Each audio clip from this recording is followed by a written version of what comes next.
Hello, good morning students. Let us read our next chapter, and the name of the chapter is A Different Kind of School. A school that is not a normal school. The school that is something other than what you know. A special kind of school. A special category of school. I heard a great deal about Miss Beam's school, but not till last week did the chance come to visit it. The author says, I had heard, I had known about Miss Beam's school a lot. I have heard about this school so many times, but I have not got the chance to visit this school before last week, or only last week. I could visit the school of Miss Beam. When I arrived there was no one in sight but a girl of about 12. When I reached to the school, I saw there were very few people. Sight visible. There was no one visible, but only a small girl who was about 12 years old. Her eyes were covered with a bandage. Her eyes were covered with a cloth, and she was being led carefully between the flower beds by a little boy who was about 4 years younger. She was shown the way very carefully between the flower beds where there were flowers growing. Who was leading her? A small boy who was about 4 years younger than this girl. This small girl was being carried through the flower beds by a small boy who was some 4 years younger in age than the girl. She stopped.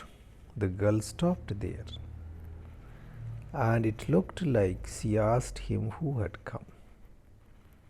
As soon as I approached there, the girl stopped, as if she wanted to know from the boy who is the visitor who has come to the campus. He seemed to be describing me to her. It seemed the boy was telling about me to her. Then they passed on, and then the boy and the girl passed on. They moved further. Miss Beam was all that I had expected. I had expected Miss Beam there. She was a middle-aged woman full of authority. Her body language, her appearance showed her authoritative personality, yet very kind. Yet she was very kind-hearted, very generous and understanding. She has the nature to understand what the other people want. She was very considerate. Her hair was beginning to turn grey. The color of her hair was turning grey now. It's no more black. And she had the kind of plump figure. She was fat. She was fat. She has extra flesh on her body that is likely to be comforting to a homesick child. And her appearance looked so good that it seemed that it always comforted a child who always wanted to go to home, who was feeling homesick. Homesick one who is away from home and wants to be to his home. So her personality was motherly, we can say. Her personality was motherly to the children. I asked her some questions about her teaching methods. I asked Miss Beam some questions about her teaching ways, the how she taught these kids, which I had heard were simple, which I had already heard, that she taught the students with simple methods. And she replied, no more than is needed to help them to learn how to do things. She said, I teach only them those things that help them to know how to do the things, how to do their work.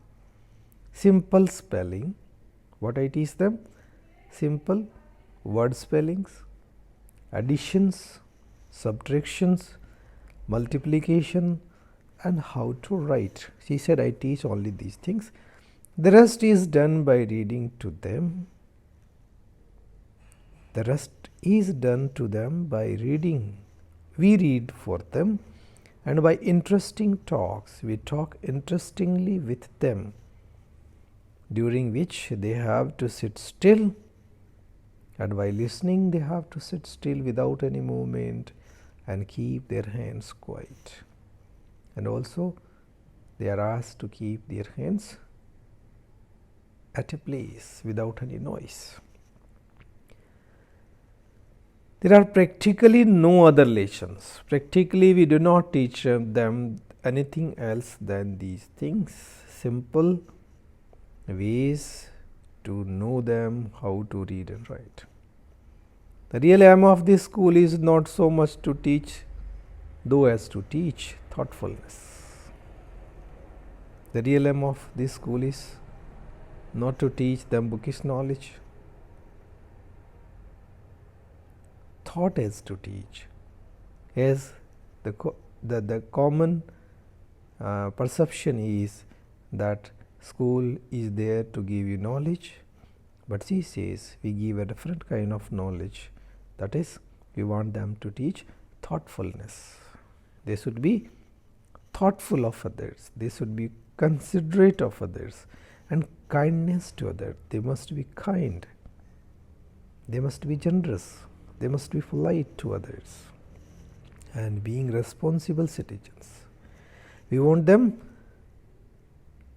to be responsible and aware citizens who know their duties. Look out of the window a minute, will you? And she asked the author to look out of the window. I went to the window, which overlooked a large garden and a playground at the back. When I went to the window of the room, what I saw was there was a large garden, a big garden, and a playground at the back, and there was a ground where the students could play. What do you see? Miss Beam asked. Miss Beam asked, what do you see in this garden? I see some very beautiful grounds, I said. I can see some very beautiful ground there. And a lot of jolly children. I can also see there are so many children, and they all are jolly, joyful, happy. It pains me. I am troubled, though, to see that they are not all so healthy and active looking. I am not happy to think about them. I am grieved to think that all these kids are not so healthy as the common children are, and they are not as active as the common children. When I came in, I saw one poor little girl being laid about. I saw one poor little girl being laid about. A small girl was being shown the way. She was being carried out by someone else. She has some trouble with her eyes. That small girl has some problem with her eyes. She has some visibility defects. Now I can see two more with the same difficulty. Now I can see there are two more children, they also have the same problem. And there is a girl with a crutch watching the others at play. There is a girl with a crutch watching the others at play. What I saw, there was a girl who was watching the other people to play. She seems to be a hopeless cripple. She seems to be hopeless, a girl without any hope, unfortunate, cripple. Cripple is one who is not physically able. Good. Miss Beam laughed. Oh no, she said. She is not really lame. Miss Beam laughed and she said, she is not lame. She has no defects in her leg. She is a normal child. This is only her lame day. This is only her day today. She is supposed to act as a person who has some difficulty with legs. The others are not blind either. The other kids you see are not blind. They can see. It's only their blind day. The others are performing their blind day. Every child, some day they are supposed to be blind, another day they are blind to be lame. I must have looked very surprised, for she laughed again. I was quite surprised. So, to see my surprised face, she laughed again. This is a very important part of our system. He said, this is a very important part of my system, our school system, to make our children appreciate and understand misfortune. To make our children in this school to appreciate, to praise and feel the misfortune of others, the disabilities of others, the poor conditions of others. We make them share in misfortune too. We make them share in misfortune too. We make them understand to share others' sorrows, grief. Each term, every child has one blind day. For each part of the semester, every child has to be blind one day, who cannot see, one day a lame day, one day one who cannot walk properly, one deaf day, one cannot hear properly, one injured day, one wounded day, and one dumb day when one cannot speak anything. During the blind day, their eyes are bandaged absolutely, and they are on their honor to not to peep. On their blind day, their eyes are covered with a cloth, and they are left on their own responsibility not to look out of that bandage. The bandage is put on overnight, so they wake blind.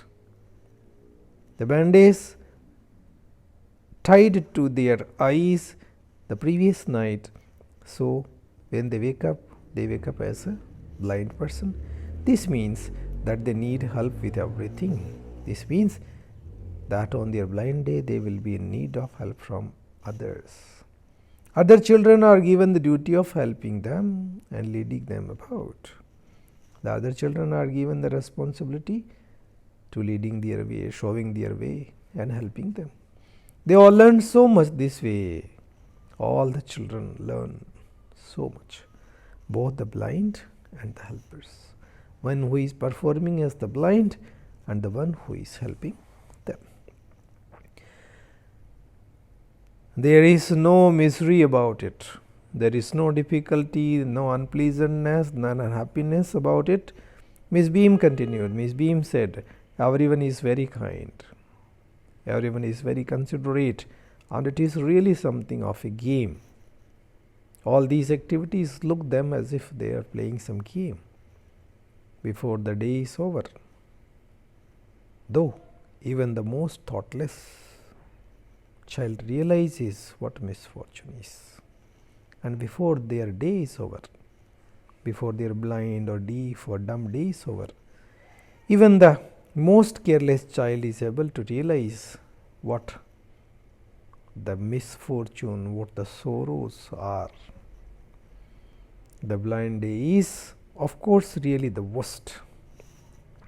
The blind day is one of the most difficult for them, but some of the children tell me that the dumb day is the most difficult. But some of the children feel that being dumb, being not able to speak anything is difficult. We cannot bandage the children's mouths, so they really have to exercise their willpower. As we do not tie their mouth, so they have to show their own will that they will not speak. Come into the garden and see for yourself how the children feel about it. You can come, you can visit the garden with me, and you yourself can know how the children are feeling. Miss Beam led me to one of the bandaged girls. Miss Beam took me to one of the girls who has bandage tied on her face. Here is a gentleman come to talk to you, said Miss Beam, and left us. Miss Beam introduced the girl to me. She said, here is a gentleman who have come to talk to you, and she went. Don't you ever peep? I asked the girl. I asked the girl whether she never tried to look out of the bandage.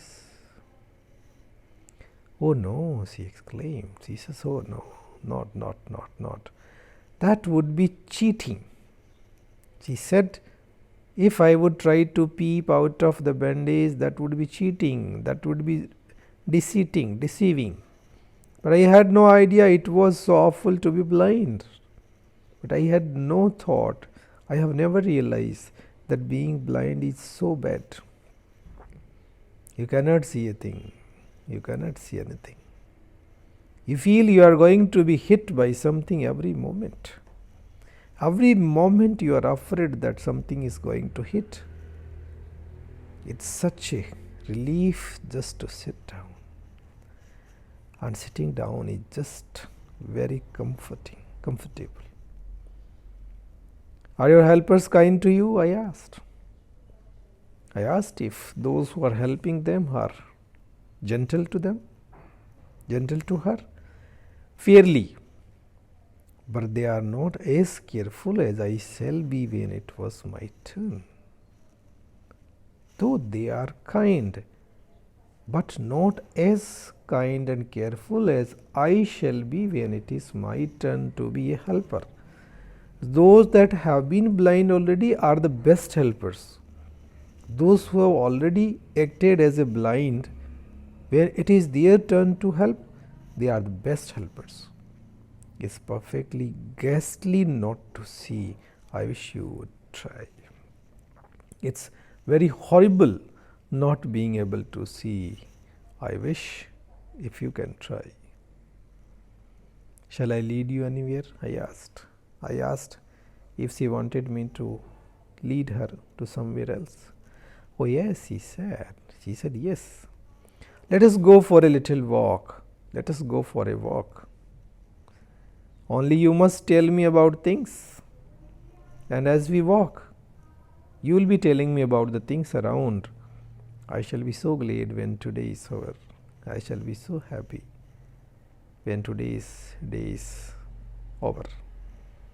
The other bad days can't be half as bad as this. The other days, though they are bad, but they are not as bad as the blind day. Having a leg tied up and hopping about on a crutch is almost fun, I guess. She says, having a leg tied up on the lame day, when I am to perform a lame and my leg is tied up and I am jumping about on a crutch, on a support, is almost fun. I guess. I think being on lame day is a fun day. Having an arm tied up is a bit more troublesome because you can't eat without help. And the day when your arms are tied up, that is a little bit difficult because even you need someone's help to feed you and things like that. I don't think I'll mind being deaf for a day. At least not much. And she says, being deaf is easier. So I will not mind if I had to work as a deaf. But being blind is so frightening. It's so terrifying. She said, being blind is terrifying. My head aches all the time just from worrying that I'll get hurt. I have headache thinking, worrying. I'm worried that I will get hurt by something. Where are we now? The girl asked, where are we now at this time? In the playground, I said. I said we are in the playground.